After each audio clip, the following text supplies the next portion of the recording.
the People Daily this morning. Let me try and just lift it quickly for you. Where's the People Daily? Well, I'll show you the hard copy. I don't seem to have actually downloaded here, but I can show you what we do have on the front page of the Business Daily. This is a splash today. Eurobond. Rotich delays Kenya's debt problem. That is what we have as a splash today. Eurobond. Rotich delays Kenya's debt problem. Treasury Secretary secures loan to retire yet another 75 billion shillings debt borrowed in 2014. That is what we have on the front page of the Business Daily this morning. Also, that story is tucked away on page 4 of the Business Daily. Moi order to pay widow 1 billion shillings for grabbed 53-acre land. That is what we have on the front page of the Business Daily as a sidebar story. I read that story for you on the front page of the Daily Nation, but you can follow that story also on page 4 of the Business Daily this morning. KCB NBK merger to create 1 trillion shillings a bank. That is another story. The merger is on. The planned merger between Kenya's biggest lender by assets KCB Group and the state-owned National Bank of Kenya is set to create a giant bank whose combined balance sheet is expected to hit 1 trillion shillings in 3 years.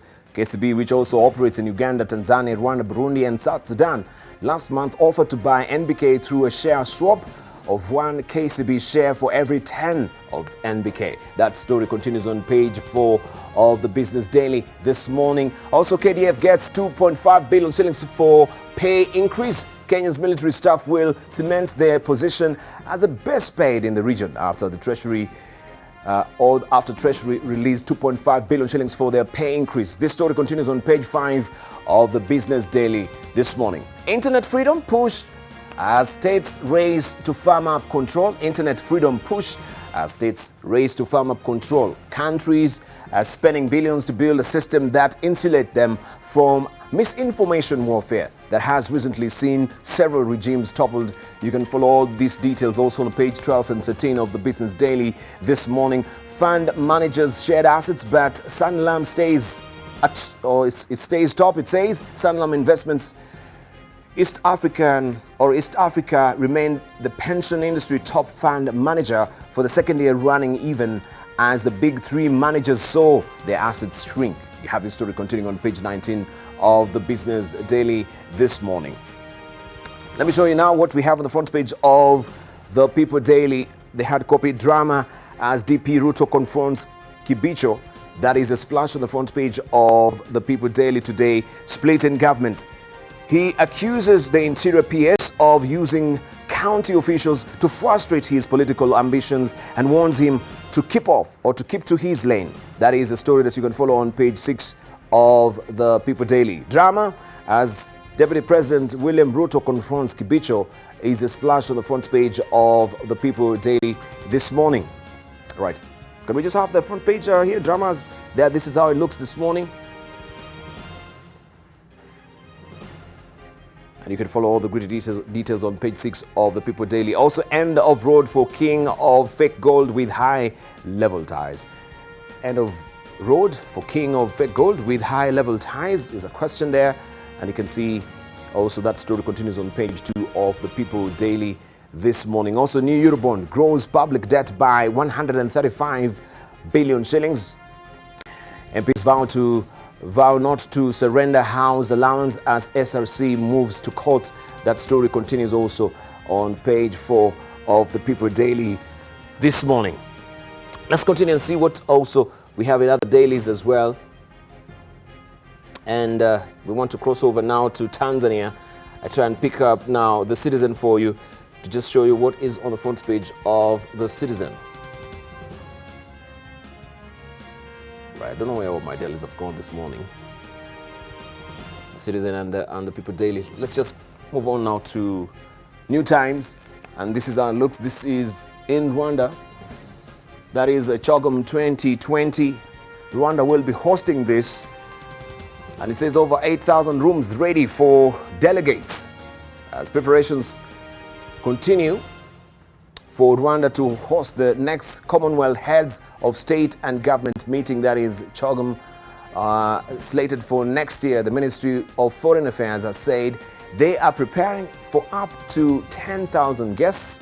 This Foreign Minister Richard Debarl says will necessitate having an equal number of hotel rooms to be able to accommodate all the delegates for the high-level meeting, in which at least 52 heads of state are expected. That story continues on page 2 of the New Times today. Also, DR Congo's Uwase wins Miss Geek Africa competition, and you can see the Minister for ICT and Innovation, that is Paula Ingabire, awarding Josephine Uwase from DR Congo as the winner of Miss Geek Africa 2019 in Kigali on May the 16th, 2019. Uwase designed a mobile platform that can enable expecting mothers to monitor their health during their pregnancy.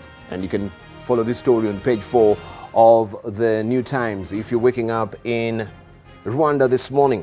Have you grabbed a copy of the East African for yourself? This is how it looks. ICC judgment in doubt over Bashir visit to Jordan is a splash under pressure. There are fears that the court may be caving in to pressure from powerful state actors. That story continues on page 4 of the East African. Also, East Africa leaders walking a debt-tight rope. Debt service to total revenue ratios are coming under increasing pressure.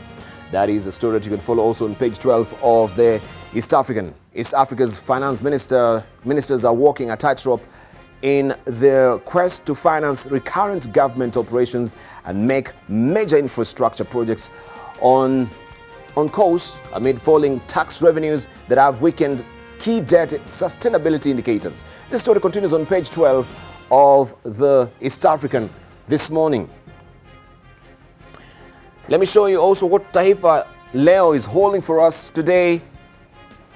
Uhuru aona moto, it says. Wakenya wakanga rais mitandaoni kuhusu madeni ya China, ufisadi, umaskini, bei za juu. That is what we have on the front page of the Taifa Leo today. Wakenya wakanga rais mitandaoni kuhusu madeni ya China, ufisadi, umaskini, bei za juu. That story continues on page 2 of Taifa Leo. Remember, today we're discussing the Kenyan narrative, right? Looking in hindsight at the guiding philosophy of the former president Daniel Arap Moi. That is the philosophy of Fuata Nyayo, peace, love, and unity, right? What was the sense then, if you may remember, the state of play then as far as the environment was concerned? Were we more cohesive? Were we more also loving? Were we united as a country? And having such splashes today, what does it really tell about also the current state of play of our country, right? Let me know. You can hit us on Twitter, AM Live NTV, it's a Twitter handle, AM Live NTV, our profile name on Facebook, and 20686, our SMS portal. Uhuru aona moto, that is a splash. Also, madaktari wa Cuba wageuzwa watumwa wa Al-Shabaab Somalia. That is also a very interesting turn there. You can follow that story on page 2 of Taifa Leo. Let's see what is happening also on the front page of, I wanted to take you back to 1963 and show you how the Daily Nation looked then. And this is how it looked way back in 1963. Shock rises in car tax. Shock increases in motor vehicles and textile duties were announced after trading closed yesterday. The tax on smaller motor vehicles goes up from 15% to 25%, and the tax on textile goes up from 33% to 36%. It was only a measly 30 cents. That is the Daily Nation there, 30 cents in 1963. And also, we can see trophy for Norwich. That is Mr. Aldu, it says Mr. A.L. Adu, Secretary General of the East African Common Services Organization, last night presented trophies to, it's not really legible here, I'm trying to expand it a bit. Last night presented trophies to the safari winners in the rain outside the City Hall, Nairobi. And you can see Mr. Aldo is pictured above, presenting a trophy to Nick, the outright winner, whose co-driver was Paddy Cliff. Right, if you may remember this, if you're around, that is good memory. Also inside 32 pages today, including 20-page Safari special. That is how Safari rally was big then. Also expulsion, a mystery. 7 travel agents, 4 from Kenya and 3 from Tanganyika, Tanzania, then returned to Nairobi from an 8-day educational trip, completely mystified by the sudden and dramatic expulsion from Burundi on Monday. Also, that was what happening in 1963. Traders back unity bid is another story that you want to follow. And it's badly timed, says dealers. That is how the Daily Nation looked then. That is the front page. Let me show you also page 2. For them that are history buffs, maybe they will love this. Right? New round of talks on Congo. Right? Justin Bomboko, Congo Foreign Minister, has conferred again with the UN Secretary General, that is U Thant, but withheld comment on the Congo's reported plans to seek outside aid in training the Congolese army. That is also way back then in 1963. Another baby for Jackie. Who was Jackie? That is Jacqueline Kennedy, actually. The White House has announced that Mrs. Jacqueline Kennedy is expecting a baby in the second half of August. That is Pierre Salinger, White House press secretary, said that on the advice of a physician, she will cancel all her official activities. That was way back in 1963. That is how the Daily Nation looked then, right? Diametrically different from what we have right now. Of course, technology has advanced and things are getting finer and finer. But I want to also show you today's a picture from the archives, and this is of President Moi here, and the Kanu Secretary General Kemodo. They're sitting here at the party's national, of course, that was the national committee meeting at the Kenyatta International Conference Center then. Now we have it as the Kenyatta International, where do I even remember what it is today? Well, my memory seems to be slipping on that. But the KICC then, International Conference Center, that was in February 1994. And this will act as a segue also to our discussion this morning with our panelists here on AM Live, the Leadership Forum today. We want to talk about the guiding philosophy of this man. During his leadership as the President of Kenya, retired President Moi always told Kenyans, "Fuata nyayo," follow my footsteps. That was a mantra and the rallying call around his leadership. And as I mentioned before, in a sense, the country was cohesive. The country was united. The country was together.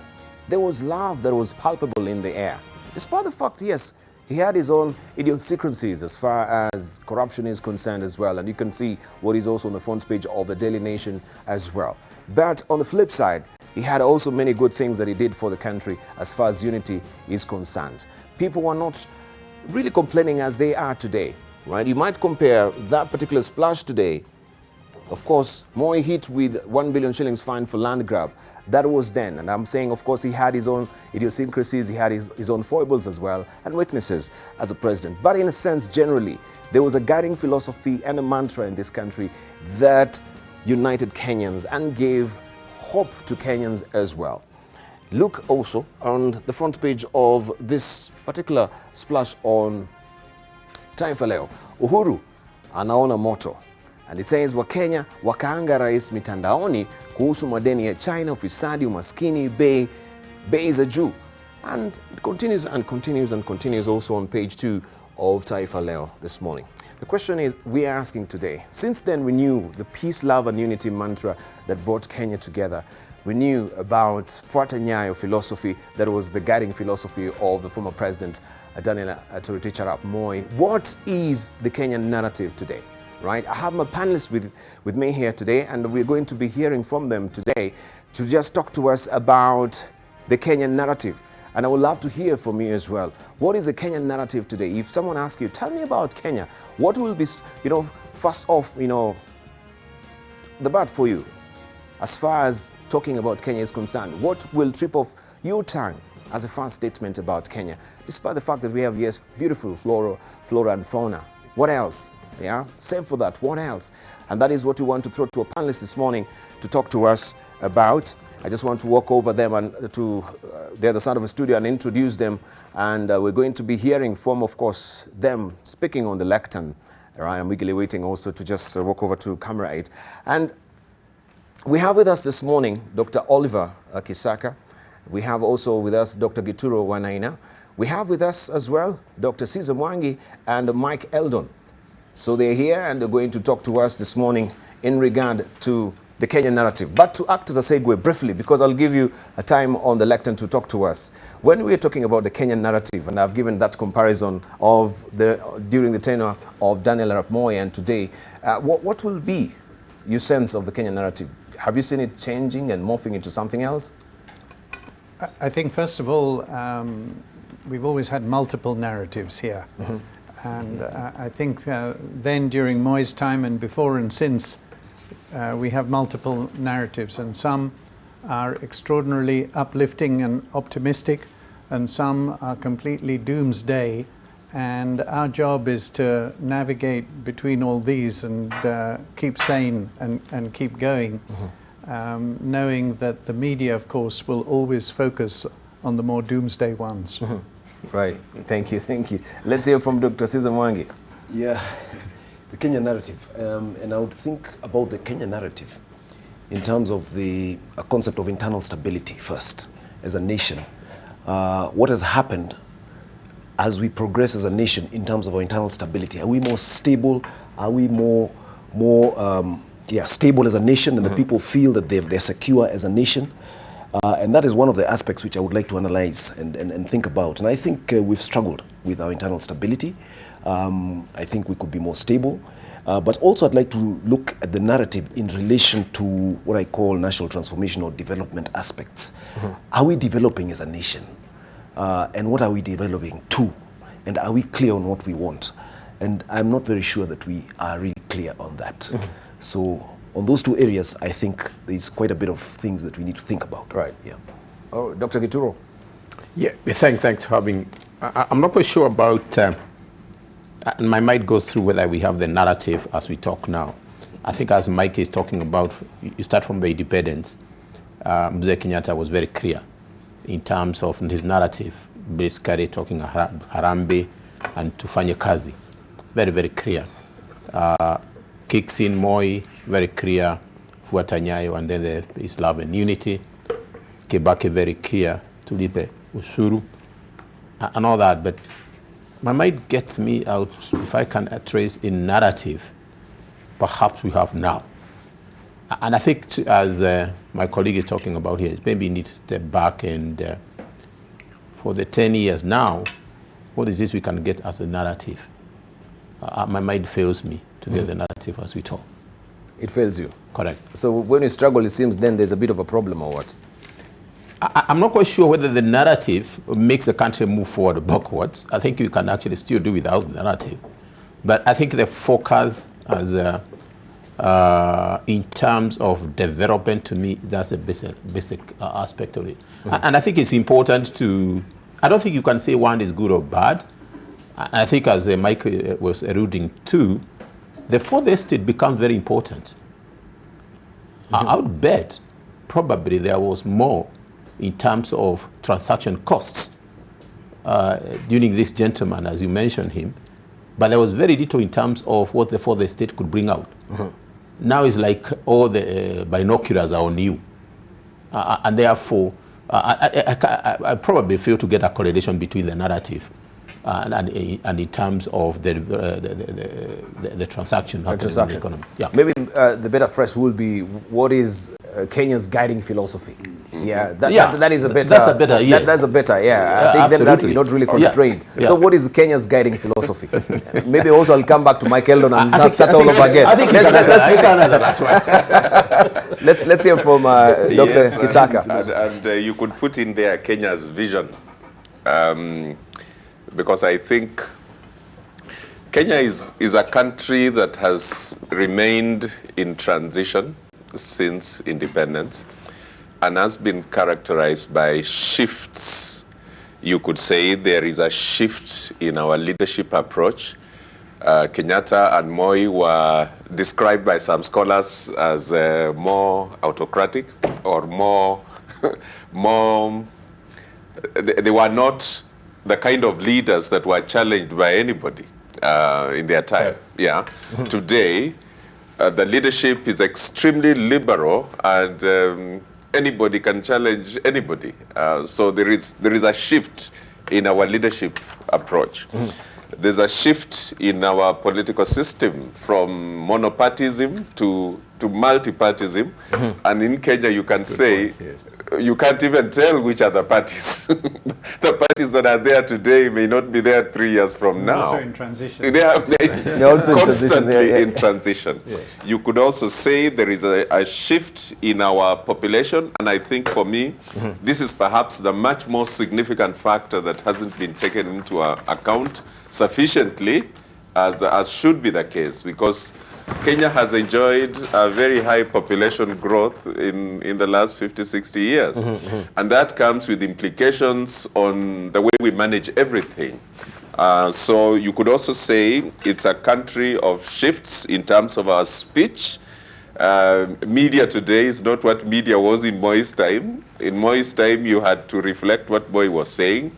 In Kenyatta's time, you had to reflect what Kenyatta was saying. Today, you have multiple choices. We're not as encumbered as we were. Yeah, you were at that time. There's also a shift in our economics, really, because at that point, it was government-controlled economy in almost everything. They determined the interest rates, they determined the what, they determined who gets how many dollars flying out of Kenya. I don't know whether Mike remembers the days of $110. When you are leaving Kenya, you are only allowed to take $110 out. Yes.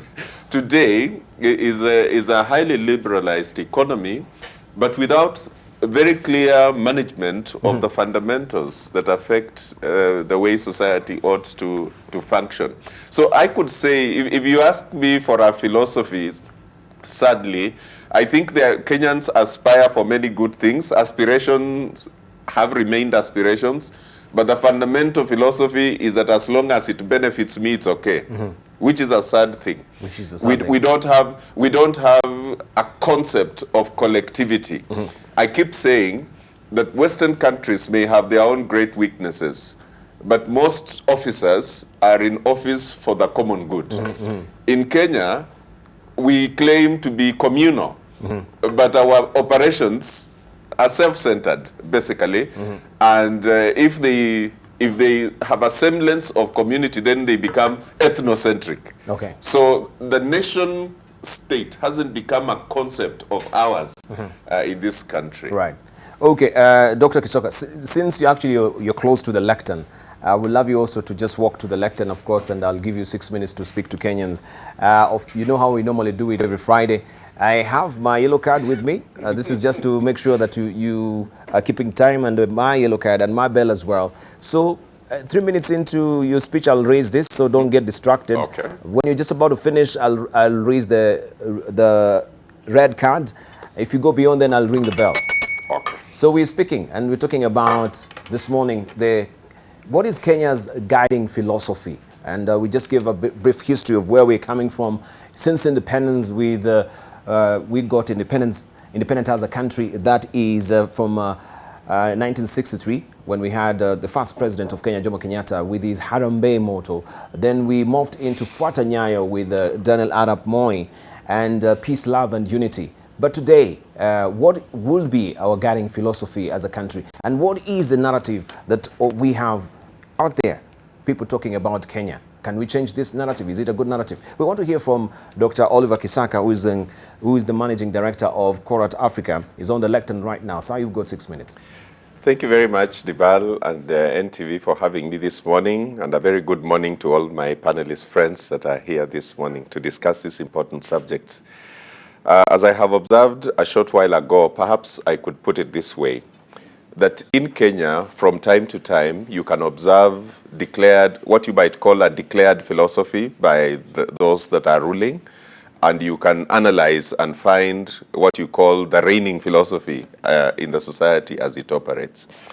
I think that President Kenyatta, managing a country that was transiting from colonialism to independence, did a great service to this country when he declared the value of work, there will be nothing for free, and introduced the concept of pulling efforts together whenever we needed to make progress as community. So the sense of togetherness was quite important. But I think to me, what I value most from his leadership was that he encouraged us to work. Coming from a context of colonialism, where work had become equated to quote-unquote colonial slavery, because Africans were laboring as slaves in their own country, work might not have been the priority of any African who is liberated. And for Kenyatta to look at people in the face and tell them to rudi mashambani, that was very significant. And if you check studies, the first 10 years of Kenya, our economy grew generally at about 10%, which was really significant. Smallholder farmers, everybody was inspired and active. But midway, I think the problem of self-centeredness and ethnicity took root. Perhaps the most significant blow against Kenya was the 1972, I don't know whether it was the Ndegwa Commission, which allowed public servants to also be private investors while they were in office. What this did is that it compromised it introduced what is called conflict of interest among Kenyans. Now, when Moi takes over, he comes in with peace, love, and unity. He's obviously struggling with a giant called Kenyatta, and how is he going to change the system so that he becomes his own man? But he did a good job of it in the first few years. At some point, he became very autocratic. That aside, I think the fact that he insisted that the country be peaceful and that people love and hold one another, live in peace, that was very significant, not only for Kenya, but also in the region where he was a key statesman. Today, I think Kenyans undergoing this kind of shifts that we are seeing are struggling basically with how we manage the freedom that we now have, the liberalization of the economy, the multipartism in the politics, vis-a-vis our struggle for individual survival and ethnic community survival. I would like to just encourage Kenyans that what we are going through is not unusual for any country. But perhaps we have not been willing to adopt the value systems that actually sustain and support this kind of freedom and liberal environment. We need to recognize that you can only eat so much in a day. You can only use so much money in a year. If you steal 1 billion shillings from a Kenyan system, the Kenyan system, you are keeping your brothers and sisters away from their livelihoods, from their access. You are creating desperation. And so it becomes necessary for you to become a major donor from place to place, when literally what you should have done is to empower each one to be able to make their own money, participate in the economy, and have the dignity of feeling like I am a Kenyan. So there is a bit of a disconnect between what the leaders espouse as their philosophy and what the common public actually receives. Today, Kenya has been declared to have grown at 6.5% GDP. Among scholars, GDP no longer remains the standard of measure for economic growth.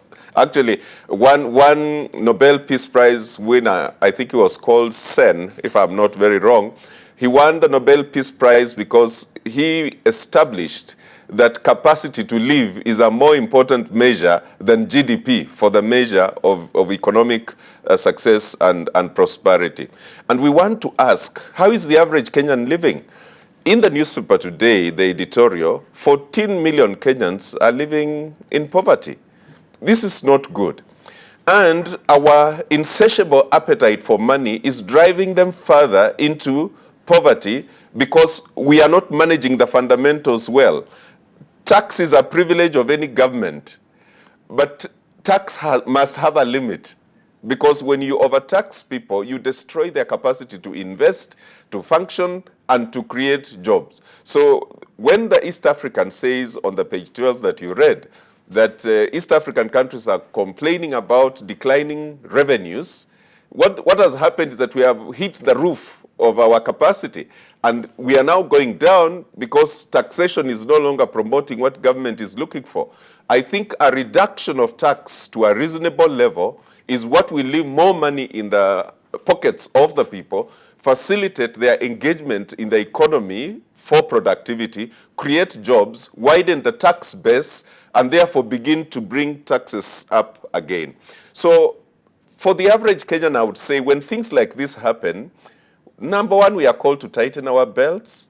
But number two, we must be creatively productive. There's just no choice. When you are in a situation like this, it must be creative productivity. And that means let's make better use of our farms. Let's make better use of our savings. Let's make better use of our expenditure. Let's make better use of our citizenship and capacity to hold the leaders to account. Perhaps when it comes to the choice of leaders, let's trust God to be able to choose better leaders who can manage our economy better. And so back to Moi, I think his philosophy was great. The fact that there were no alternatives meant that he could enforce, and he did enforce. But in a liberalized sense, we need a more uniting vision that invites everybody and helps them to value what is being said by our leaders. With those few remarks, thank you for listening to me. Thank you. Thank you, Dr. Oliver Kisaka there, who is the Managing Director of Corat Africa. And of course, we've picked salient points that we shall also be pursuing as well, as we eagerly await also for Mike Eldon to walk over to the lectern to also give us a snippet of what he thinks is Kenya's guiding philosophy. He talked about declared philosophy and the reigning philosophy. There seems to be a difference where we have the leaders declaring their philosophy, but also what is felt by wananchi on the ground can be diametrically different. Also, we had previously President Jomo Kenyatta also declaring the value of work. Do we still have that value of work today in this epoch of time when we know people also are thronging maybe for the bettings as well? People also are using dubious ways and some of the jiggery-pokery ways to earn wealth in this country, pulling efforts together in a sense of unity and the spirit of Harambee. There was optimism. Do we still can say that Kenya is an optimistic country, right? People have become self-centered. And he says also there's a disconnect between what leadership espouses as far as its philosophy is concerned and what is down on the ground felt by wananchi as well. But up on the lectern right now, we have Mike Eldon, who is the chairman of KCA University. Also, he is the managing director of the Debarl, and he's going to also talk to us about the guiding philosophy. What is Kenya's guiding philosophy? Mike, you got 6 minutes. Thank you, Debarl. Good morning. Good morning, my buddies here on the panel and Kenyans.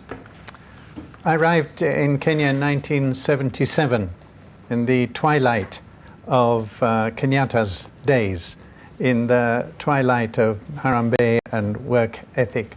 And I've heard very many good things, particularly about the civil service in those days, that these were people who really, young, most of them, many of them, who worked very well to generate that 10% growth that you were talking about, Oliver, and to build institutions. And indeed, when President Moi took over, my memory is that there was a great sense of optimism, because what was Nyayo? It was carrying on, it was continuity. It was in the footsteps of Kenyatta. It's a bit like in 2003, when the NARC government took over, not that they were nyayoing, but they released a spirit of optimism in the country. But we know what happened. It didn't work out so well. And Oliver's spoken about the many aspects that led us to a rather downward transition in many respects, despite the ongoing high energy and optimism of many Kenyans. Since then, when Kibaki came in, we launched the economic recovery strategy. So that was a new philosophy. We're going to get back to where we should be, to where we can be. And there's no doubt about that. In all my 41 years here, one thing I've always been certain of is that the potential for this country is limitless. And we had that spirit when Kibaki came in. This economic recovery strategy, he was also one for hard work and don't come to me for money, go to the bank. We came up with Vision 2030. And that clearly is a major narrative for Kenya, to see a Kenya by 2030 as a middle-income country, not just scraping into middle-income territory, but seriously middle income, with shared prosperity and with underlying values that were essential to live if the vision economically were to come about, and politically and socially. Unfortunately, that has rather faded from consciousness, the underlying values of Vision 2030, which were very good, very, very strong. So then in 2010, we brought in our constitution, which is all about the equitable allocation of resources around the country, reducing marginalization, all good stuff. And it was about bringing government closer to the citizen, and a lot of that indeed has happened. Within that, we've had these medium-term plans to support Vision 2030. In Uhuru's first era, there were the flagship projects, the SGR, the one laptop per child, with all their pluses and minuses. We hope that eventually they'll settle down and turn out eventually to have been adequate investments in infrastructure and education. And now, of course, we have the big four. So if there is a narrative at all, it's the big four now, which is all about creating jobs and creating people who are skilled to take the jobs that are available, whilst having the war on corruption. That's a big narrative. Is it serious? Isn't it serious? Are we locking up the big guys? Whatever. And to reduce inequality, which has got quite out of hand. It always shocks me quite how many high-end SUVs I pass by on the road. We worry about our debt, our drought, the cost of government. These are all part of the narrative. And it's too easy to focus on a negative narrative in a situation of low trust. But we also have positive narratives. Buy Kenya, build Kenya, for tourism, for manufacturing. We have Magical Kenya for tourism, and we have Silicon Savannah for IT. These are nice phrases, all of them. We have exemplar communities with great leadership from the governors and their teams.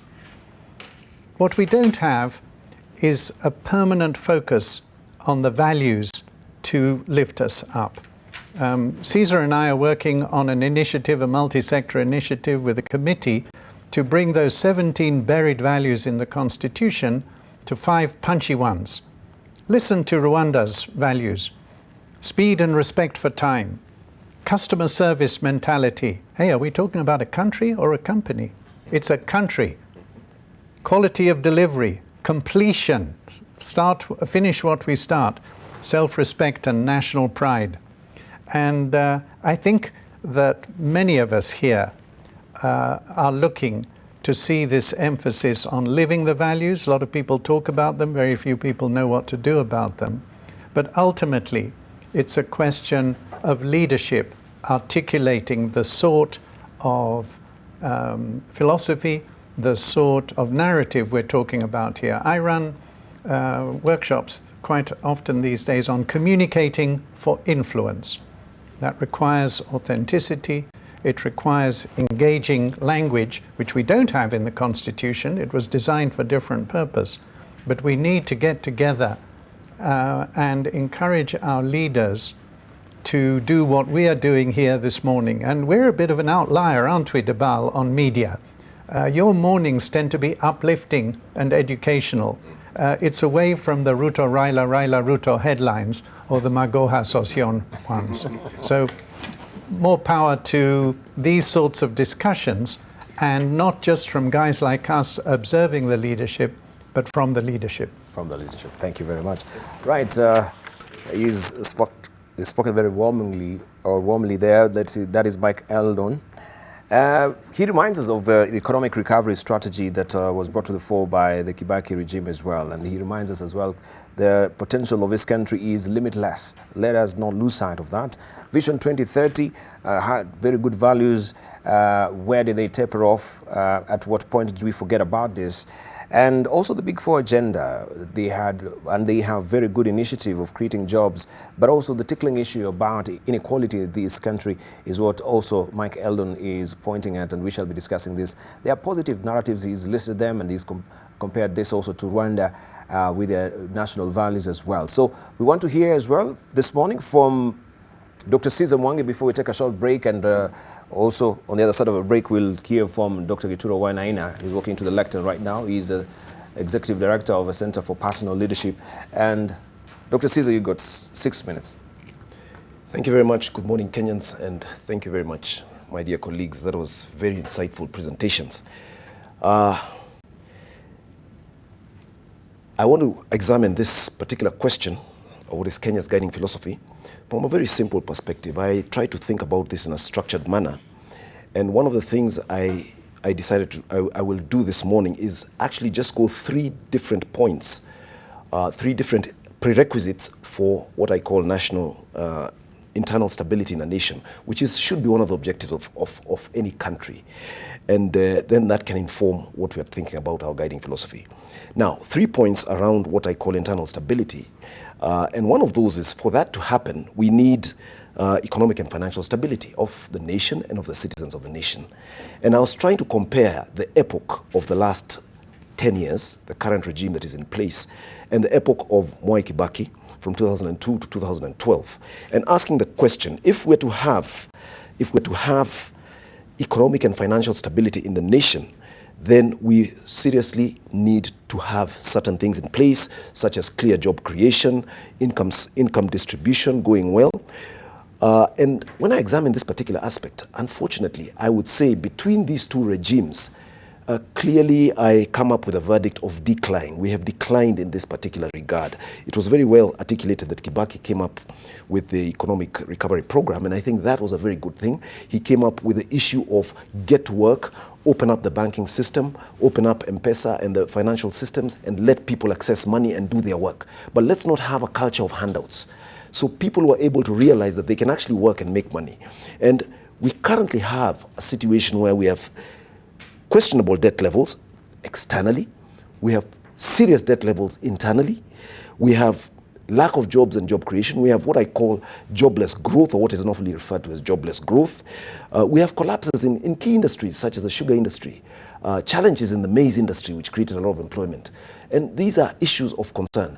And we could say that whatever philosophy we are following is not supporting this particular issue of economic and financial stability for the nation of Kenya. The second thing that we need, if we're to have a country that is having a decent philosophy, or a country that needs to survive and do well, is we need a sense of belonging and relationships. A sense of belonging, all people feeling that they're part of the country and nobody feeling marginalized. I think this happened in 2010 with the new constitution, where there was a sense of belonging that was brought in. We know in the Kibaki era, by the time of Kibaki was the president, there was serious fight, serious conflict in 2007 when we had those elections, and the highest level of violence that we've had since independence in that time. And I think in this particular regard, I think we have tried to generate a sense of inclusion through the creation of the counties. And I think in this regard, I could say there's been an improvement in the philosophy that we've been pursuing as a nation. So there's been minimal, there's been less complaints about marginalization, etc., because everybody has got their own county now, and they somehow feel at least a little bit represented by their own people, so to say. So I would say there's been an improvement from the past, especially compared to the Kibaki era. The third level, which is important for internal stability, is what I call high-performance systems. Have our systems been improving? I think we've had a good improvement in this. We've got Huduma centers, we have got e-citizen, we have got iTax. I think we've definitely deployed technology to serve the citizens of this country, and I think that has been good for delivery of services, and I think in that regard there's been an improvement. So we cannot really complain about some of these things. But there's two other things which we need to focus on. That is the concept of really transforming this nation to be a high-performance nation, to be a nation that can take its place in the global economy. And for that to happen, we need what is referred to as adaptability and continuous learning. Have we really learned from the past? I really doubt if we are learning from the past, where we need to build a strong democracy based on accountability, responsibility, innovation, and entrepreneurship. I don't really think we've really grasped this concept. We're still in that tribal bandwagon where we focus on tribal mediocrity, tribal groupings, tribal haggling over who will vote for who. And I think this is one of the things we have not really adapted to the modern world. And we're still far behind in this particular regard. And I think in the past, it seems like this was somehow not so pronounced, but it is increasingly becoming more pronounced now. And the final thing is for us to develop properly, and our philosophy will inform this, is do we have a strong cohesive culture and values? As a nation, and unfortunately, I think in this regard, we have really had a serious decline. We have gone back to very serious mediocrity. We don't have a strong set of shared values based on trust. We don't have a strong set of values that supports fairness, openness, transparency, and integrity. And the headlines that we keep seeing are about land grabbing. The headlines we keep seeing about tenderpreneurs. The headlines we keep seeing is about a gambling culture, which seems that we have embraced the dominant value, unfortunately, and I say very unfortunately, of make whatever you can in the position you are at by whatever means, irrespective of the common good. So selfishness as opposed to being selfless seems to be a value which we have embraced terribly in this regard to a strong cohesive culture. And this is very unfortunate because we now can increasingly see that the country is sinking more and more into debt. And the question is, are those debts being used for the benefit of the common good, or are they being used for the benefit of a few individuals who are driven by these selfish tendencies? With those few remarks, I would say that we have had a mixed bag, and I think let us try and fix what we can with the issues that need to be addressed, especially on the values front. Thank you very much. Thank you. Thank you, Dr. Cesar Mwangi. How nimble and agile are we as a country? Adaptability and continuous learning is very key. He mentions we need to also learn from the past. Have we done that, or we still remain none the wiser as far as our past mistakes are concerned? And of course, he's hailed some of the successes that we do have in this country, looking at the high performance systems that we do have currently installed in the country as well.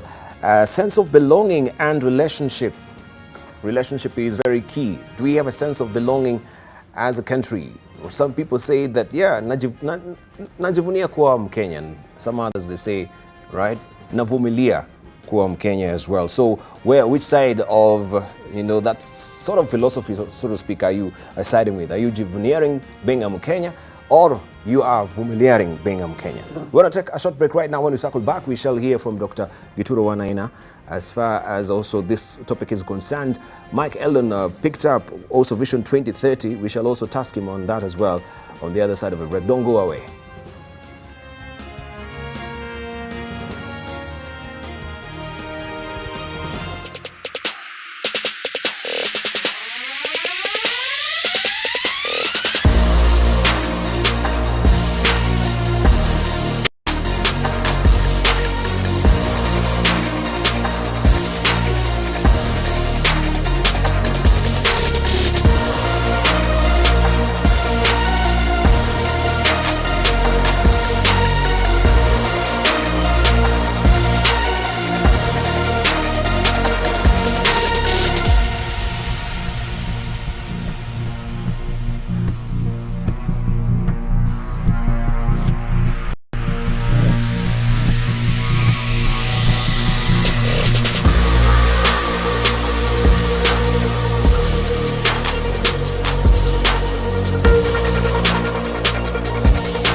panelists before we took a short break. And we continue pace also with the conversation. And right now, we have with us also on the lectern right now, Dr. Gituru Inea, who is a lecturer at the University of Nairobi, School of Business, and also is currently the chair of Kenya School of Government. And we shall hear from him as far as the guiding philosophy of this country is concerned. Many things have been raised with our previous panelists. If you're joining us this morning, I shall just highlight them much later in the course of the program. But we want also to get a slice of his view on the Kenya's guiding philosophy. Dr. Gituru, you have 6 minutes, beginning now. I thought there were 5. Thank you. You want to reduce to 5? Good morning, Kenyans. Probably the 5, 6 are too many. Okay. And thanks, my colleagues. Oliver, thanks very much. Mwangi and Mike, always Mike, great to see you.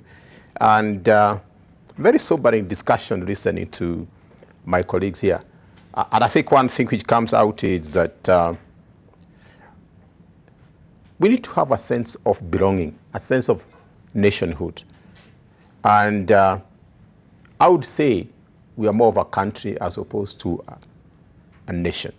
And I think we need to work on that. And in terms of guiding philosophy, I think it was very clear in the Vision 2030. We had the responsibility also serving there. And it was very clear. It was high quality for all Kenyans. To me, that was a very clear philosophy. High quality for all Kenyans, which meant if you're going to have a high life for all Kenyans, then we must create wealth. And that was very, very strong in terms of the guiding principle to do that. But what I want to soil in or deal with, how do we move from a country to a nation?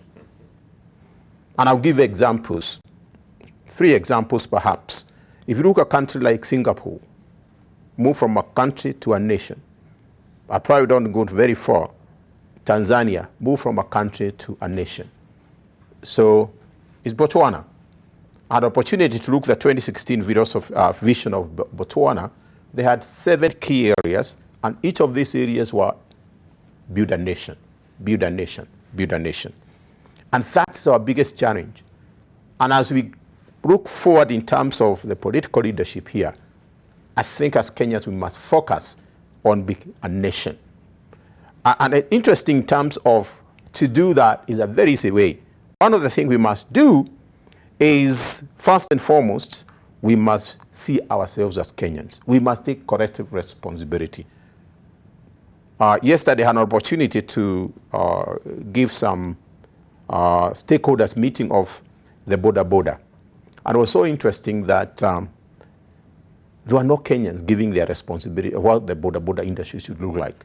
But when you get the law out, we start complaining. So I think we take that collective responsibility as Kenya, but that will require a lot of strong leadership. As one of the things Mike pointed out in Rwanda, keeping time, extremely important.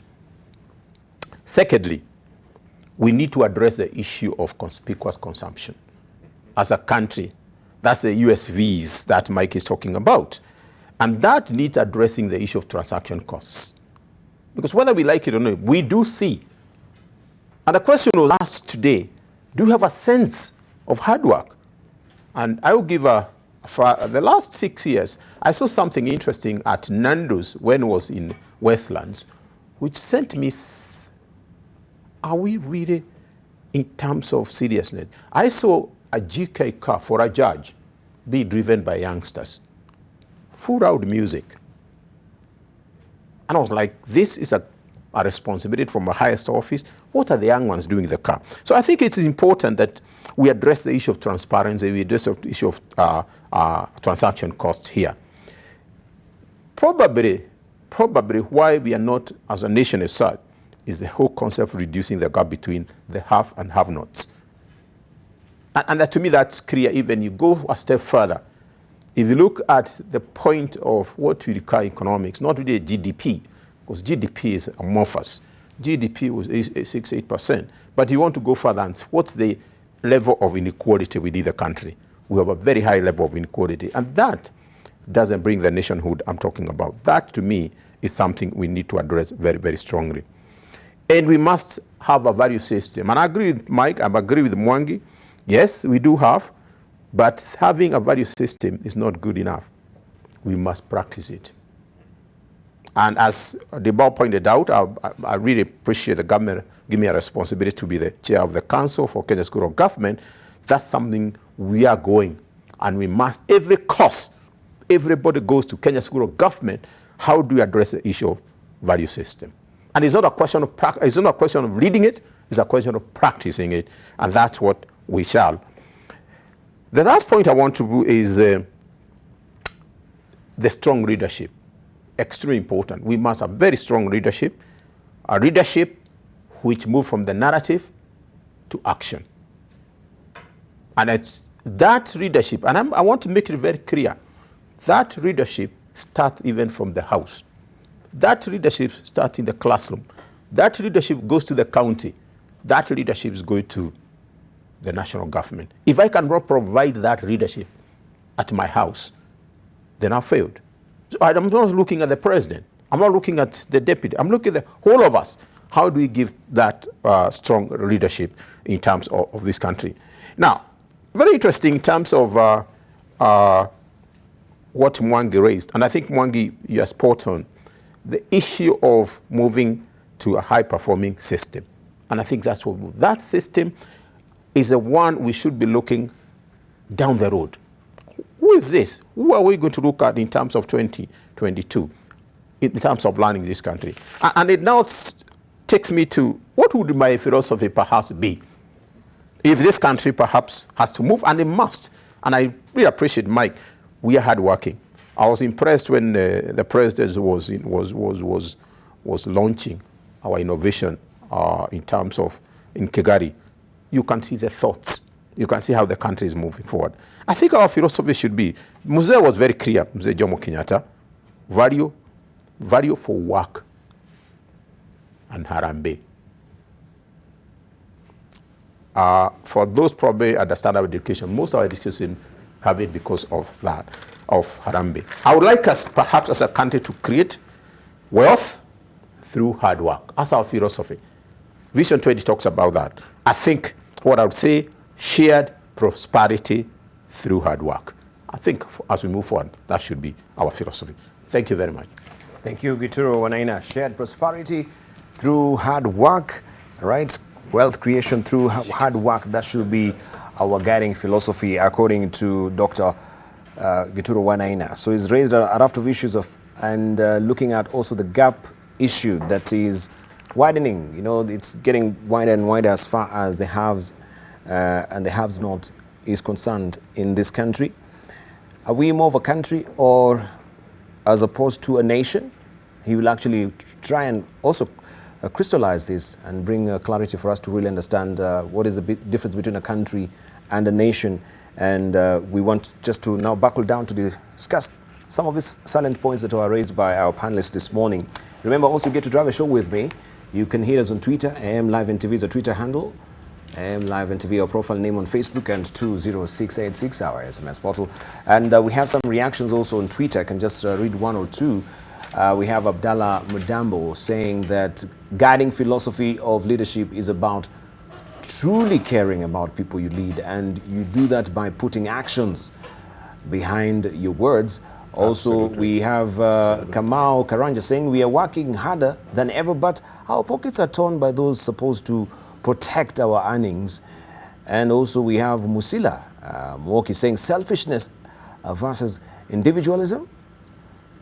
That is selfishness versus individualism. We've just moved away from socialistic selflessness systems to support individualistic wealth creation. Have failed though. Look, there is cronyism at the top, failing us all down here. Selfless citizenry thrives. This is what Musila Mwoki is saying. Also have Munei Mudusi saying Kenya is anarchist country where leadership from the very top does what they want in total disregard to our constitution, law and order. Impunity is our country's guiding factor as opposed to order. Also, we have G Shop saying, for now it's a borrowing philosophy, right? This is what Shops is saying here. East Africa being Charlie, he's actually picked out some of these headlines in our dailies today and saying the Kenyan narrative is this. Right, and you can see there looking at some of the dailies dramas, DP Ruto confronts Kibicho, that is the Kenyan narrative, or Eurobond to teach delays Kenya's debt borrowing. More hits, that is the Kenyan narrative according to Beng Charlie. Also the Economist, we have economist Joe saying we need Kibaki or an individual with similar values and mindset in order to change the Kenya or the Kenyan narrative. And we have also Maria Rehema saying, me, myself, and I is the Kenyan narrative or a guiding philosophy. So we have your reactions there coming through. Continue just also tweeting, and we shall be sharing some of your opinions or your comments also with the public as well. But also you can get to drive the show with us. You can call us. Our numbers will be up momentarily for you to also continue contributing and asking questions with our panelists. This is our country. Let's have this conversation. What is our guiding philosophy? And we had Dr. Oliver Kisaka beginning by telling us that we have a declared philosophy and a reigning philosophy. Maybe you can make it more limpid for us to understand. Declared philosophy and the reigning philosophy. I think Debarl, the responses of the Kenyans that are conversing with us through social media is actually reflective of that evaluation. That to win an election, a political party does establish a manifesto and may follow that up by coming up with various documents that are important and that could be useful if implemented. But what happens is you have a situation where it's declared and it's not implemented. If Kenya is saying that in any practical year, 300 to 500 billion shillings is non-accounted for, why do we need to be excited about borrowing 210 from Eurobond? There's something that I fail to understand. And so you can say that there is that which is declared, which the leadership would like us to believe is happening, but on the ground, the way we facilitate the people does demonstrate various weaknesses. And when I think about Kibaki's time and why Kibaki is so celebrated, is that he created a simple system that Kenyans could engage. And I want to outline that. Number one, he created a market for all farmers. You know, for the farmer who produces any product to know that if I need 10 shillings, I can take my potato and sell it there and I will have 10 shillings. That is what is required. In a system where a farmer works hard, produces maize, and then he cannot sell it because a leader or a group of leaders have imported maize from a neighboring country or whatever other country and filled the stores and licked up all the money that was available. That is self-defeating. You know, I don't like using the word primitive, but unfortunately, that is what is reflected. I am unable to understand that when I get that maize and put it in that gala ahead of the farmer, I have destroyed the person I am claiming to lead. And so my leadership is really null and void. It demonstrates selfishness, me, myself, and I, what was said there. I can't use the money that I gain because the moment I put it in the bank, there will be questions. Where did you get this money? So I have to put it in my pillow, and then the money is not in circulation. So it is really a misunderstanding of what a country should be. That's what I mean when I say there are aspirations out here, economic recovery strategy, the Big Four agenda. All these are nice declared, but on the ground, there lacks very simple, clear strategies of how the common person can engage for benefit. Yeah. Right. And we had also Michael on talking about the Vision 2030. First of all, the potential of this country, which is limitless. But we talk about the potential of this. For over years, we've been talking about the potential of this country, but it seems that we are actually, so to speak, trading waters on that. We're just on the potential, but we're not actually mining the potential of this country. My mind immediately goes to a very interesting meeting which I wrote about in one of my recent Business Daily columns. It was a meeting between KEPSA, the private sector umbrella body, and Matiang'i about this coordination and implementation of government projects. And the private sector people spoke about the big four in turn and what specifically we must do to transform aspiration into actuality. And these were very well thought through. And a lot of work has been done quietly behind the scenes on this in the build-up to the big anti-corruption conference at Bomas and following on from it. The work that Caesar and I are leading on the values is part of that as an underlying theme to the big four.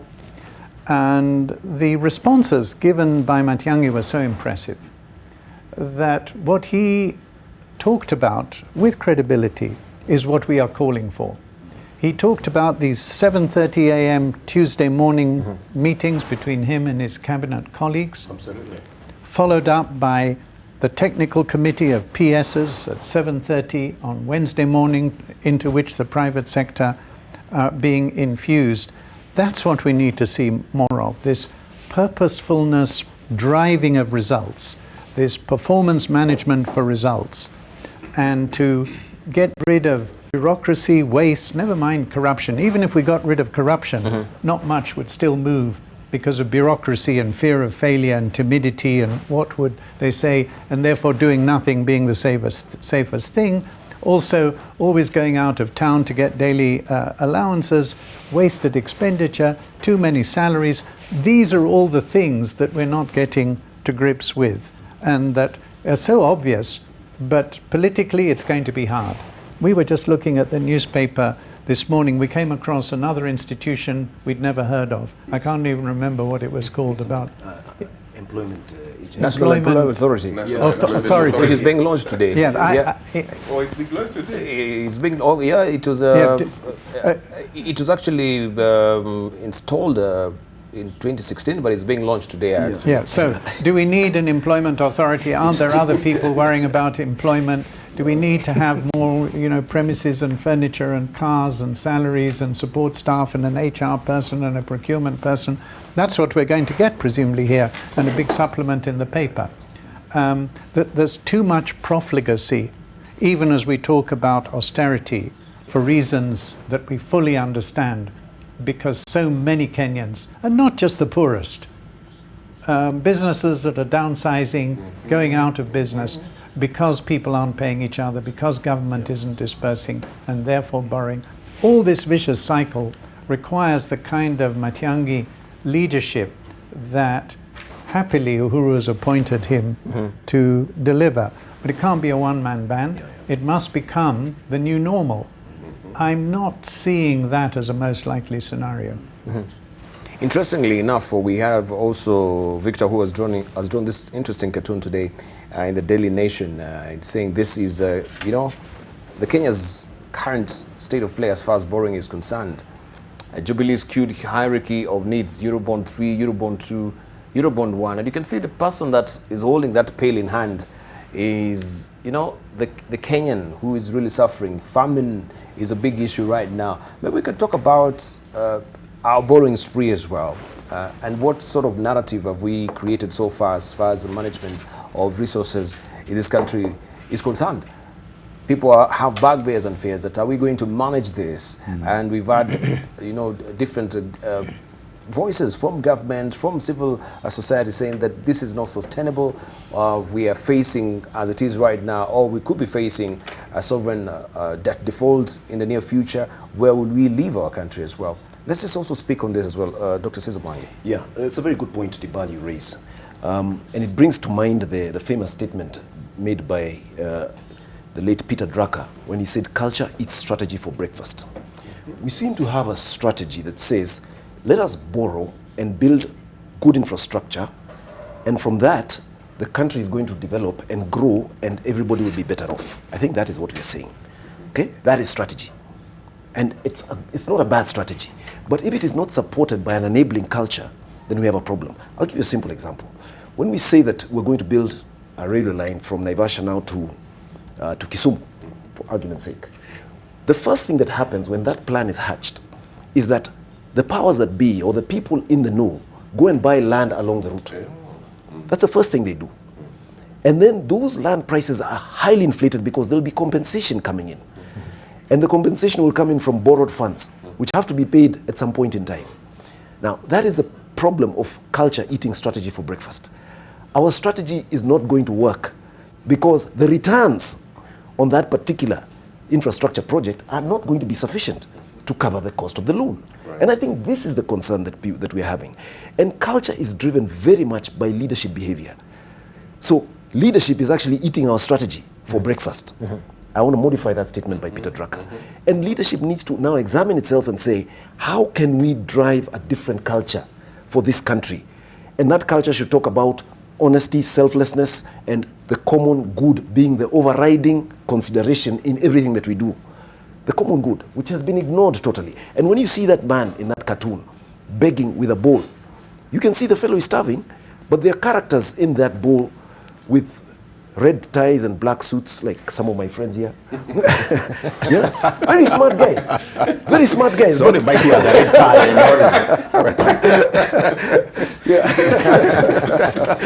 But we're saying that there is a poor man who is struggling even just to get a meal. He cannot nourish himself. There's a famous saying in Kenya that says that the poor walk to work because they don't have bus fare to get to work and they don't have cars to get to work. But the rich, they walk in order to get rid of the excess weight. It's very tragic. It's very tragic. You understand? And this is the paradox that we're facing. Now, how can we have a compassion for that poor person and say, let's do something that will benefit and get less people out of this poverty trap, which is millions of them in this country, 40% as we're saying, as we speak right now. Okay? And that is now the culture that needs to change, and leadership needs to change that culture. So that is what I just need to summarize. Oh, let's hear also from Dr. Gituro. More of a country as opposed to more of a nation. Are we more of a country as opposed to more of a nation as it is? And what are the hallmarks of a country and the hallmarks of a nation? I think we are not more of a nation. I probably will not. I'll see ourselves as a country. And if you draw the parallelism between what Nyerere, the path he took, the same time Mzee Kenyatta came to power, Nyerere was very clear that he's first going to create a nation. And therefore, one of the things they step back and say, we have the common language, Swahili. If you go there today, that's a unifying factor. Right. They have more tribes than we do. You don't hear them. And I think that's the Perth. The only perhaps Perth, that foundation was very important. And I'll go back to the vision in how we looked at that. That was important. The second level he should have moved now is to the economic thrust. I've already created a nation here. I've created people who love their country. If you hear Americans, they talk about being brave. Their nation, they actually answer them as 3 words of being brave. And they actually love their country, irrespective of whether you're black or whatever. And I think that's what he did. But unfortunately, they didn't go to the economic thrust. We started the other way. We started with economic thrust as opposed to creating what unites us.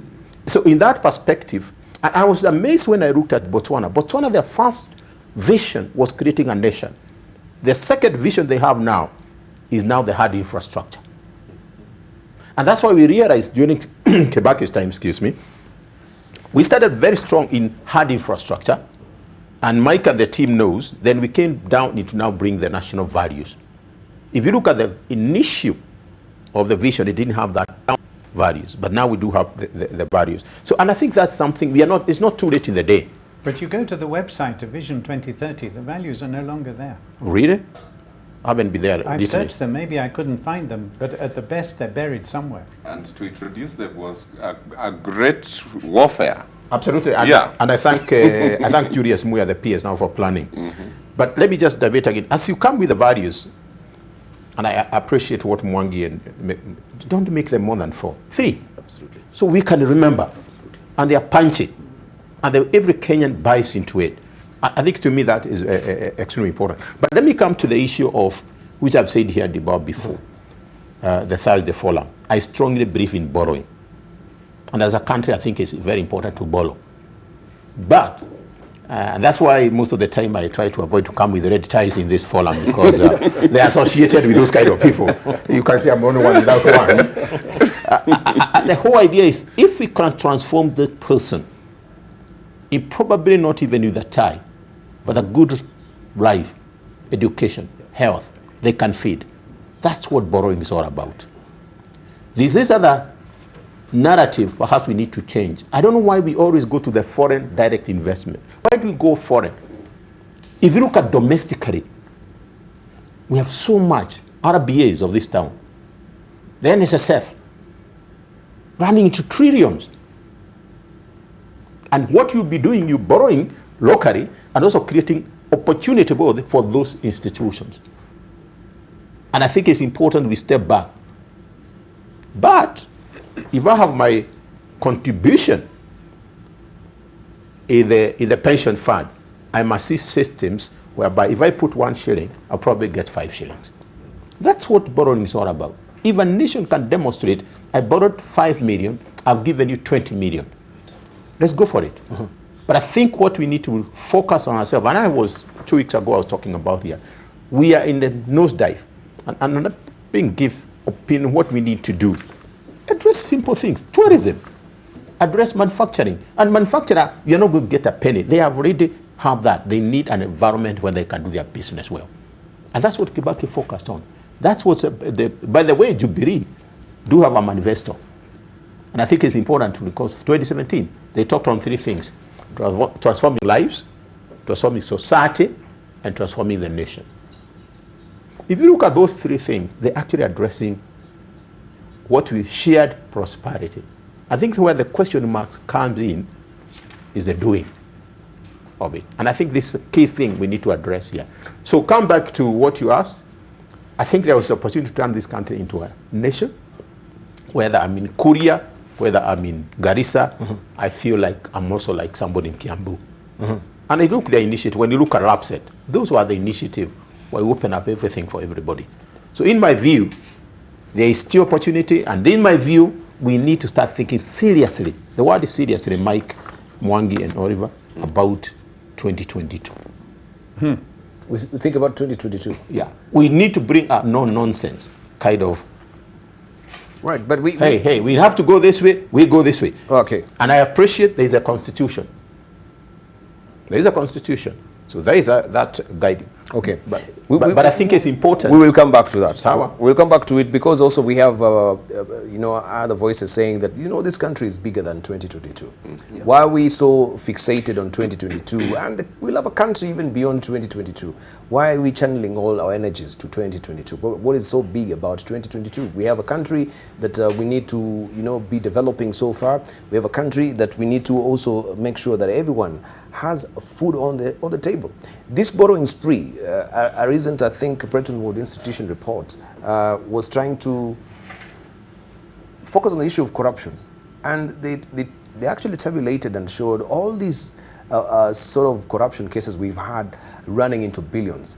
If we get the aggregates, total of all these corruption cases and where money has been lost, can actually go over and beyond even the 3 trillion shilling budget in this country. And we don't need to borrow at all. It is self-sustaining.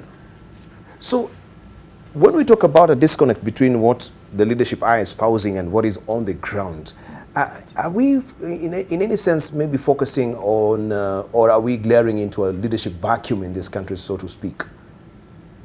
Dr. Oliver Kisaka. I think Dr. Mwangi used the word culture.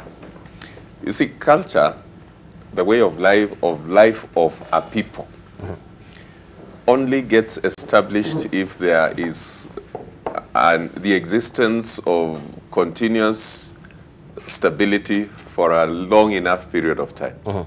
You could say Kenyatta ruled this country for 14 years. He was in office for a long enough time for people to interpret how things work and to adjust to that kind of work. You could say Moi was in power for 24 years. It was long enough for people to interpret the system and to see how things work. There were negatives, obviously, that we are not talking about a lot about this morning. Correct. But this country does not have common something that Kenyans can abide by regardless of changing political systems. There is too much in the air all the time. I think that cartoon is showing a kind of juggling between the 3 Eurobonds, is suggesting a Kenya that has nothing steady for us to be able to interpret and to live by. In Kibaki's time, farmers now got to know that whether you are a coffee farmer or a maize farmer or an avocado farmer, there'll be a market for your product. And so you can invest your time knowing my children will go to school, I will have food, and I'm participating. Come the current period, and what Kibaki had set in place is no longer there. You cannot see a clear market. The sugar farmer does not have a market. The maize farmer does not have a market. The chicken farmer does not have a market. Or if it's there, it's informal and unpredictable. I'm just saying, can we set certain operational standards, operational procedures that allow people to know that regardless of what happens in the economy, I'm actually involved in this economy. I mean, regardless of what happens in politics, I'm in this economy because if I make this product, it's going to be marketable and I will get my income and I can make decisions about my life. That simplicity is, to me, what completely disrupts the average Kenyan and makes it difficult for them to even feel that they're a part of this country. I think the point you're making here, just it's in a businesswoman or man is looking for a predictive environment.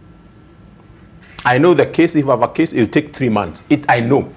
So I can still engage in that environment. And I think it's a powerful statement you actually made. And I think what I'm hearing from you, we need to, and the point Debarl was making about 22, is I'm not focusing, I'm focusing actually beyond 2022. I'm saying whoever comes, we have an opportunity to change the narrative. I'm not just focusing on 2022. That would be very naive. It's not one sport. Yes. But as we get back even to 2030, 2063, how do we see ourselves as a nation? And notice my word, not as a country, as a nation. That's what I'm looking at. It would be so naive for me to focus who perhaps is a lot of, lack of a better word, pawns and playing a game of chess. When you start focusing on 22 and an individual, I think we are mature to go beyond that. Let me comment on that 2022. In fact, Professor, it is not you who is focusing on 2022. One, the media is focused on 2022. Let us be very clear about that. Everybody who is contending for 2022 is given huge airtime. All the little groupings jostling for power for 2022 is given huge airtime. And the focus on the nation ends up being on 2022, while it should be on the prosperity of the nation in the long term. Thank you. It should be on the well-being of the common mwananchi, that fellow who is there with a begging bowl with his ribs showing. That's where the focus should be. How can we alleviate the suffering of so many people? But now we keep focusing on an event and who is going to get that seat and who is going to sign which agreement with whichever group, which are tribal, mediocre groups. And that is where we lose sight of this issue. Okay, so I think we have a huge possibility. We need to go to our youth. Use the Twitter, use the media to change the narrative. Yeah, exactly. They're the ones going to see how this nation goes. And we can sit here and debate. Call them. Call them this leadership on a Friday and tell them, how are you going to change the narrative in this country? They will tell you how it will be changed. Thank you. Let's go back to our phones. Okay, let's hear from Mike Eldon. The media needs to sell newspapers, needs to have people Needs to build the nation Be also. thrown out of here. I was talking to a senior editor in the media, let me not say who, some time ago, and I said, why every day Ruto, Raila, Ruto? People are fed up with that. That's why I'm told that more people like us give up on all of that and just read Business Daily. And he says, yes, but you know, sometimes we've tried other headlines in the paper and the circulation goes down. So the story comes back to us. Right. The media are responding to us. Yeah. It's just like I always blame the voter for these leaders we have, many of whom are self-interested and not for the common good, etc. Because we are aware of all the good stuff. Civic education has worked. We are aware, but we switch off that awareness when it comes to behavior in buying a newspaper depending on a Ruto Raila headline and in voting for Mr. X, Ms. X, rather than the one we know will be a better leader for that term or 2 terms or whatever. That is the challenge. Yeah. And of course the politicians feed into this. It works very well for them Does as indeed. it does for the media. Does indeed, And one of the things, if I would have had 8 minutes up there, I would have talked about, is that we have this perpetual politicking. It never stops. Yeah. It happens to revolve around a 2022 or whatever we've had in the past, but it is non-stop. But are we held hostage to that perpetual narrative of We politicking? are, How can we break it? And Because we're let's held say we actually hostage raised, to it. Yeah. We're That's a held good hostage question. to it Yeah. because there's no limit on campaign spending. There was that effort to limit it. It fizzled out. It never got real. And people can spend what they want. They do spend what they want on rallies, helicopters, whatever. And meanwhile, there has to be all this corruption to finance it. So a root cause of corruption, much of it, is the need for campaign spending. That's what we need to get hold of. One, voter behavior, whether it's on buying newspapers or voting, and 2, limit campaign spending. Limit campaign spending, right. Okay, we have reactions before we come to you, Dr. Oliver Kisaka. Also, we have callers who are hanging on the line, reactions on Twitter as well. And first up, hanging on the line is Paul calling from Kisumu. Good morning, Paul. Good morning, Debarl. Morning to you. Yeah, You have a contribution or a question? Very briefly, sir. No, I have a contribution. Please. First, I'm Paul Ottawa from Kisumu City. Yes. I have 3 issues here. I want to thank your panelists. Yeah, let's take 2 for the interest of time, sir. Yeah, I want to talk about domestic borrowing. Okay. I think the government should think about domestic borrowing more than going international, because we have enough to borrow. Number 2, hello? Yeah, we can hear you. Continue, yes. Number 2, I want to talk about how our agencies are dealing with corruption thing, because this is a big thing ailing our country. Okay. And it is affecting us. I'm an employed person, but really, I think the taxes I'm giving out to the government is not working out properly. So I'm particularly concerned about the corruption issue. When we make arrests really to appease the citizens of this country without making proper investigations, and we see people locked in, I think we really get discouraged. Nowadays, the arrests we do on Fridays and any other day are started to become a game, and people like to enjoy it. Thank you. Otherwise, we don't see any single conviction. How are we moving as a country? Thank you, Paul. There from Kisumu. Domestic borrowing agencies not working competently to actually prosecute these people, and for them to be thrown into the slumbers as well. We have Stanley from Lolongo. Good morning, Stanley. Good morning to you, Mr. Pat.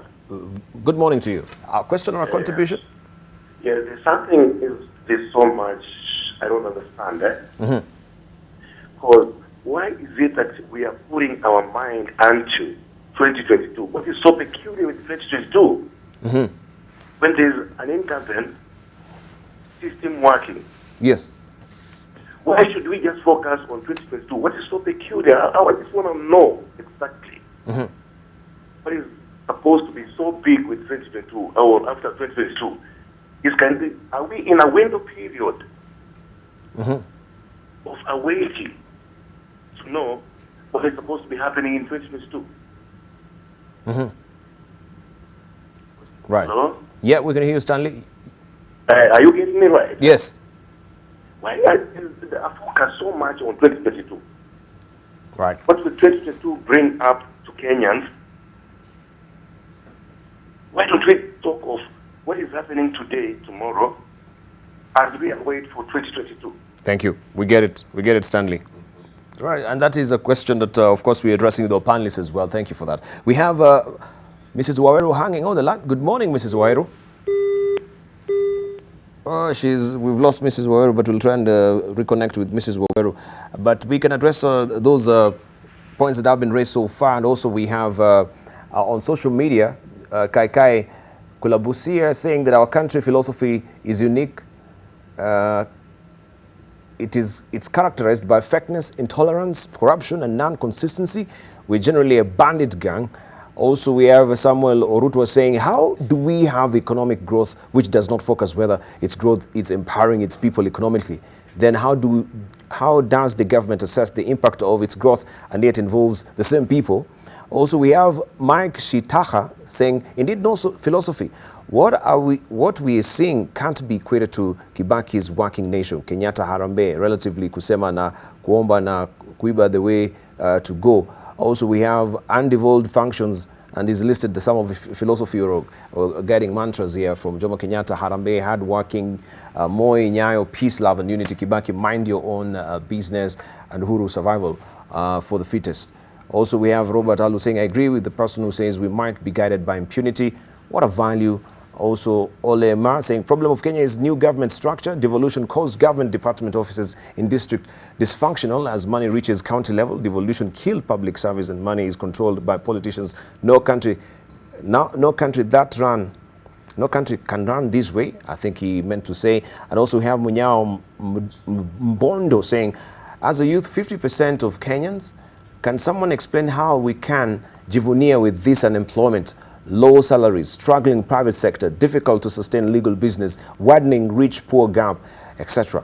For example, how do MPs increase their salary now? All right, when we're talking about austerity measures as well. These are some of the reactions that we have on social media and from phone as well. We're trying to reconnect also with Mrs. Waweru to just get also her views as well. But Oliver, we can react to some of the sentiments that are being said here, questions which are being asked. Stanley saying, what is so big about 2022? There are two studies that one can refer to. One of the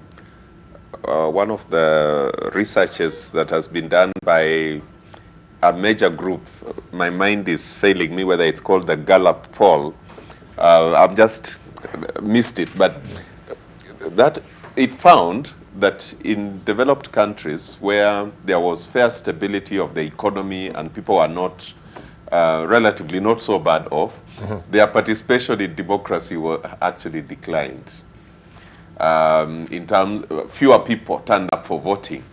And this was also found by a writer called two writers called Almond and Verba. They wrote a nice book, a bit technical, called The Civic Culture.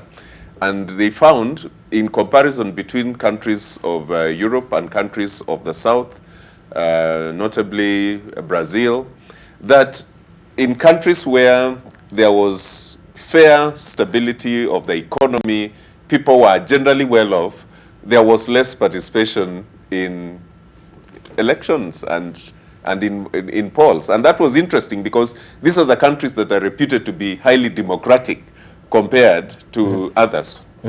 And I want to suggest this, that part of the reason why 2020 inspires such emotion is that the people are hopeless. The people are really hopeless. They are waiting for a word from the member of parliament. It's empty, but there is nothing else to offer. If somebody comes, they might get a 50 shillings, they might get a 200 shillings. We have destroyed their personal economic capacity to the point that they have to be beggars. And so they are flocking all the time looking for hope. And when you listen to members of parliament speaking, they say we need more money because we are giving handouts. And this is what I find amazing about our country. Yeah. We are unable to interpret the root causes.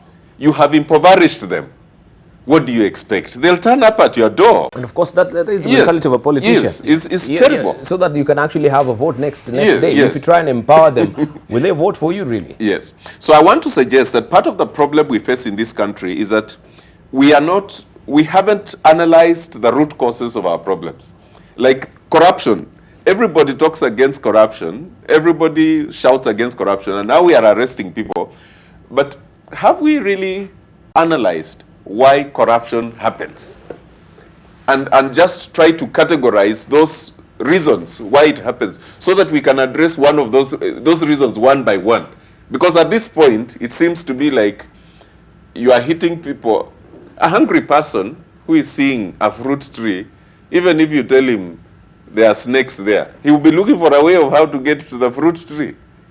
So I'm just wondering, because we have talked about it for so long, is it time we try to analyze even our approach and the root causes of it, and address each one of those issues so that we perhaps introduce a different culture. Maybe we need to come up with a commission, as we want to as a country, to actually analyze corruption and dedicate a whole year for them to understand. That's what the BOMA's conference was about. And a lot of work was done, sector by sector, with very specific analysis of root cause and prescriptions, including what I, in the private sector, as a professional, as a manufacturer, as a whatever, will start doing and stop doing, and what I demand of you as government start and stop doing. That has been done. I think for a long time we've known about these root causes. We've known about how wonderful things would be if we didn't have corruption. What has been missing is the political will to move from where we are to our aspirational state. And I think, in fact, I think Mike had mentioned root cause. Elections are coming. We need money for elections. We can get it through corruption. So let us make sure that we get it. Okay? And there is no law that will nail us. It will be very difficult to nail us because this is a system that is necessary and campaign funds are not restricted. So we understand all these issues. But the political will is not there because the people in politics are the beneficiaries of that. And in the process, impoverishing the majority of the people, and the majority of people remain beggars, right? And in the process, we have to sustain them through handouts. And in the process, we have to ask for higher salaries to sustain them. When will this vicious cycle end? At what point? When the ship sinks, perhaps? Like it has been sinking in certain places. If you go across now to the western part, northern and western part of this continent, there are people who have lost hope. And they will better risk their life to cross the Mediterranean, to cross into Europe, rather than live in this continent. Now, shall we get there? I don't think Kenya has gotten there. I think we're still a very relatively stable country in the African continent. But don't forget, we still have the potential of being a superpower, which we are not taking the advantage of, that potential. Okay. And it's doable. Yeah. If you look at the issue like, and I'll give an example, if you look, devolution is great, by the way. Look at Kibwana. Yeah, exactly. Getting unqualified. Yeah. And it's interesting. There are others too. Yeah. Yes, Busia. Yeah. There are others. And those are, I think we are not focusing. What's the problem we have in 2022 is everybody, like the newspaper, is focused. That's what you're saying. No, we should not. Yeah. I can tell you, my country where I come, a governor we have in the country I come from. But the fact that also the media is focusing on 2022, and you've alluded to the fact that, yes, even the circulation does not really sell when we don't have such splashes as when we have politicians, it means there's something fundamentally wrong with our economy. Yeah. Even as media houses, we're struggling actually to put that paper on your desks. Exactly. You know, for you to pick up. As soon as the average Kenyan can live their lives without reference to a politician, all this corruption will be unnecessary. And voting will go down. Yes, voting will. As it has in South Africa, Yes, where young people in their millions have not registered and have not voted because it's a plague on all your houses. In fact, all of what you're saying is that each person in this country should be an economically viable entity. Yes. And then we shall be going someplace. So perhaps what needs to come from the public is to push back against the modern day leader who is seeking to impoverish them. Yeah, exactly. We must, I don't want us to go the Sudanese or the Libyan or the other spring direction, because it will just hurt our country. What I want is for us to find a way where the average Kenyan can actually get liberated from poverty by realizing that those who are in leadership today have no agenda to help them. So we need to reorganize ourselves. This is one of the things that makes me sad about what we are doing now to the cooperative movement. When banks could not lend, people went cooperative. And cooperative was informal ways of how people could help one another. Now I'm seeing very heavy regulation coming up in the pretext of protecting the people's money, and I have no problems with protecting their money, but it is killing the original intention that the people had when they were actually coming together to save and to be able to get out of poverty. But I think, Oliver, practical one here. We need also to be winding up right now. So just practical example. Yes. Yeah. The Constitution was to be voted no.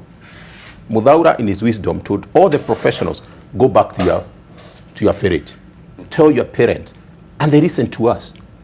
I think we have a responsibility, even the four of us here, to go back and provide that narrative in this country. Thank you.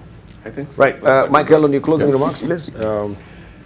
10 seconds. I think I come back to where I started there. We need to get this, and others have reinforced, this small number of values punctually expressed. Vision 2030, it seems, are working on it.